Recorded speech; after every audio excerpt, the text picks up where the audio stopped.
lunch is going on, and my lecture is again also on diet. So I don't think I will be standing between you and lunch for a long time. So let's focus on what is the importance of diet in convalescence.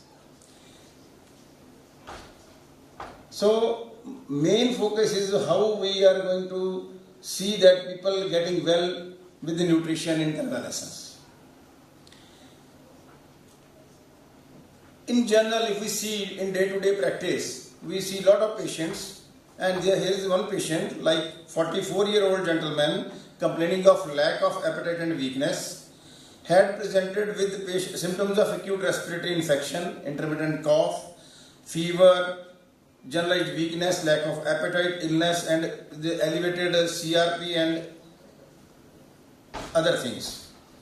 We treated him with antibiotic and vitamin D, vitamin C and all. Patient recovered, and however, patient is having lack of appetite and there is some weakness. Now, that means patient is complaining of weakness, lack of energy, anorexia in this after the illness, and we should know what should we be doing in this period. And this is the period what we call as convalescence. Convalescence is gradual process to restore health after illness. Many people regard themselves healthy once discernible symptoms of illness disappear. They don't leave themselves time for convalescence. This increases their risk of relapse and renewed bouts of illness. In patients who have lost significant strength and muscle mass, considerable period of significantly increased calorie and protein delivery is required for recovery. Lack of understanding of role of oral nutritional supplementation in convalescence has led to the extremely poor long-term outcomes and quality of life. So we'll be focusing how we should be taking the patient out of illness to health during this period. The most important thing in this period is nutrition, and most of the people have malnutrition. In this, the previous two talks were of, if we say, non-communicable diseases and NFLD. They were of disease of the rich. Here we have malnutrition pertaining to both rich as well as poor. In our country, many people, hundreds and thousands of people, after a bout of illness, they don't have either money to spend on good nutrition, or they don't have the knowledge, even if they have the resources, to have a good nutrition for their recovery to normalcy after illness. So, if we see what is the relationship between malnutrition and immunity, there is, after illness, there is anorexia, there is metabolic damage, there are reductions in the vitamin concentration, iron deficiencies there, zinc and copper deficiencies there, and there is reduced intestinal absorption, and people have traditional behaviors. Somebody will say, I won't have to take tomato, I don't have to take onion, I don't have to take egg, or something like that. So ultimately what results in malnutrition, and malnutrition leads to decreased immunity. There is a vicious cycle of undernutrition and infectious disease. As if we see on this slide, on one hand there is an increased energy needs, but there is a decreased appetite, there is decreased absorption, increased absorption and calorie need requirement. On the other hand, there is a decreased immunity and there is increased risk of disease. So, on one hand, patient has got infection, on the other hand, malnutrition. With malnutrition, patient has malabsorption is because of the decreased nutrient intake, decreased absorption and increased catabolism. Whereas infection causes impaired barrier protection and impaired immune function. So we have to tailor make the nutrition therapy to illness and recovery. Our primary objective is to minimize the adverse effects of illness on nutritional status, and secondary objective is to promote normal intestinal, mucosal renewal, absorptive and digestive functions. That should be our aim. During infection, there is aversion to food in the form of anorexia, nausea and vomiting, we all know. So, there should be complete balanced nutrition with protein, zinc, vitamin A, prebiotics and other nutrients for complete and faster recovery. So if we maintain good adequate nutrition, we can restore positive nitrogen balance and decrease the burden on kidneys, provide relief to the symptoms as and when that are present, and correct and maintain water and electrolyte balance. What we get out of it? We will be improving muscle strength, there will be better wound healing, there will be immunity booster, there will be better recovery from inflammation, and patient will be having better energy in the body. So, if we see how does malnutrition affect the immune function, there is tissue wasting and impaired organ function, there is cardiorespiratory impairment, there is chest and wound infection, there is muscle mass loss, and ultimately increased mortality. Persistent poor nutritional status adversely affects the immune function and it may predispose to the recurrent infections. Patients who are malnourished and they have decreased immunological responses, and there is higher prevalence of immune dysfunction in the malnourished people. So, oral nutrition supplementation therapy has to be taken into account, has to be kept in mind if we are seeing the patient during convalescent period, and we should know that if we supplement the diet with ONS, we call it oral nutrition supplement therapy, this will definitely will improve immunity. So, nutrition supplementation leads to improvement in immunity, vitamin status, prevents secondary infection, there is improvement in the anthropometric diseases, there is improvement in the clinical outcomes, and there is improvement in the quality of life. So, I won't go into the detail of all the studies because of the paucity of the time.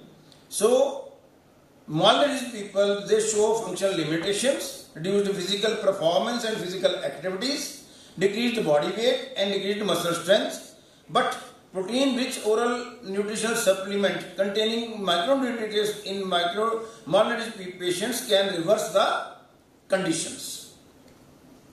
So these are the studies which show and prove that if we give oral nutrition supplements, then these patients, they have better outcomes. Whether patient is having sarcopenia, that is a decreased muscle mass, if we give ONS, they will have improved muscle mass with supplementation therapy. So, this is a study showing 330 people malnourished. They were given ONS twice daily for 24 weeks, and there was much improvement in all the parameters which were showing muscle strength and muscle mass. Same is toward the other people. They have enhanced specific nutrition formula for strength and quality of life. And as just to repeat, we see malnutrition can alter body composition with reduced fat, accelerate muscle losses, impact overall ability to be active, increased risk of fall and fracture, diminished physical and mental function, impaired clinical outcome, high risk of hospital readmission, and it reduces quality of life. Just to repeat, oral nutrition supplement therapy increases muscle strength and overall activity and overall stamina of any person who is in the convalescence period. Again, if we come to wound healing, nutritional status influences all phases of wound healing. We know in wound healing we have the phases of wound healing in the form of hemostasis, inflammation, proliferative changes and remodeling phase. all phagocytes, monocytes, lymphocytes, leukocytes, macrophages, they all require protein for their formation and immune response.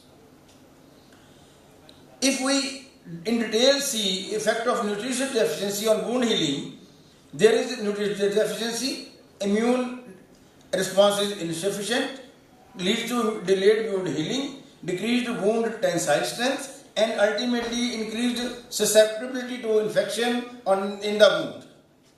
Malnourished patients can develop pressure ulcers, infections, delayed wound healing that results in chronic non-healing ulcers.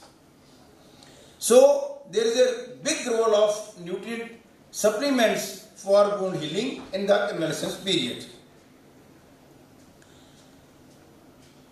In patients of COPD, if we see what is the effect of malnourishment, there is impaired pulmonary status, there is higher resting energy expenditure, there is increased fatigue, there is dyspnea and early satiety. So a greater calorie requirement is there in all the COPD patients, and we should do ONS, that is oral nutritional supplement therapy, in patients of COPD. There is, in such patients, there is improvement in the anthropometric measurements, pulmonary functions, respiratory and peripheral muscle strength, there is increased endurance, there is increased functional exercise capacity, and there is improved quality of life. Any patient with chest infection, again there are data which show that the patients with ONS, they have better well-being, better measurements, better biochemical status, better functional capacity, better and faster recovery from all the illnesses if we are giving oral nutrition therapy. We see tuberculosis day and night. In tuberculosis and malnutrition there is a complex relationship. The infection may cause undernutrition through increased metabolic demand and decreased intake. And nutritional deficiencies worsen the disease and delay recovery by important immune functions being depressed. So this slide shows, this very important slide, which shows vicious cycle of undernutrition and tuberculosis. On one hand, there is tuberculosis, which causes impaired cell-mediated immunity, and on the other hand, patient has anorexia as well as inflammation, leading to undernutrition overall, and both the two things have a complex relationship, leading to the delayed recovery if there is undernutrition. Oral nutrition supplementary therapy in tuberculosis helps to improve outcome in tuberculosis patients. How it improves BMI and total lean muscle mass, improved weight gain and improved muscle strength, enhanced clearances of clearing the mycobacteria. There is shorter time to sputum conversion from positive to negative. There is reduced infectiousness of the patient. There is reduced mortality, and there is improved quality of life. Just again, studies showing that additional nutrition supplements combined with education on nutrition contribute to rapid and sustained recovery in all such patients. So again, coming back to the first slide, if we see that 44-year-old gentleman recovered from acute illness after appropriate therapy and micronutrient support, however, there was lack of appetite and weakness. With oral nutrition supplement therapy, appetite returned to normal. There was improvement in the muscle strength. There was body weight had increased. There was increased body immunity, and quality of life had got improved. Nutritional support should continue not only during acute illness but also in the recovery phase. That is the carry-home message. So, if we look at for 1 liter, what should be the oral nutrition supplement and how it improves the thing? It will improve the food intake, it will improve the appetite, it will improve body weight, it will improve your immunity, it will give better muscle strength, it will improve your function capability and ultimately quality of life. So while choosing a oral nutritional supplement, we have to see that what are the attributes of an ideal oral nutritional supplement. It should be clinically proven. It should be meeting the dietary guidelines for Indians recommended for healthy diet. It should have a high quality protein. It should include fiber and prebiotic. There should be a desirable electrolyte content, and it should have a blend of micronutrients and vitamins. So these are the attributes of an ideal oral nutritional supplement. So friends, before I conclude my talk, I just want to again re-emphasize on the thing that we are in our day-to-day practice, whether we are seeing patients in our OPD or in wards or even at home. Once patients have come out of the hospital, out of their OPD and all, they have recovered from the major illness, but they are not fit enough to go to their work, to restore to their day-to-day activities, and their quality of life it is not good. We have to concentrate on the patient's immunity status, nutritional status, and overall energy and you can say strength level. So this is the last slide. Nutritional support can boost energy and strength as well as immunity. Food for healing is an old concept which has been utilized in modern therapy with new packing. Nutrition plays an important role in recovery from infection. Wound healing can be accelerated through appropriate nutrition. Nutritional support can prevent health-related complications in aging population. So, hope you all, after my small talk, will realize the importance of the convalescence period after patients have come out of ICU or suffering of any cancer or something. They are doing chemotherapy, they are having tuberculosis. In general, apart from the major prescription of the doctor, we should be having very important thing in our mind, whether they are having good nutrition, oral nutrition supplements are being taken or not, their energy and muscle mass and overall activity is restored in proper time. Thank you for patiently. Thank you.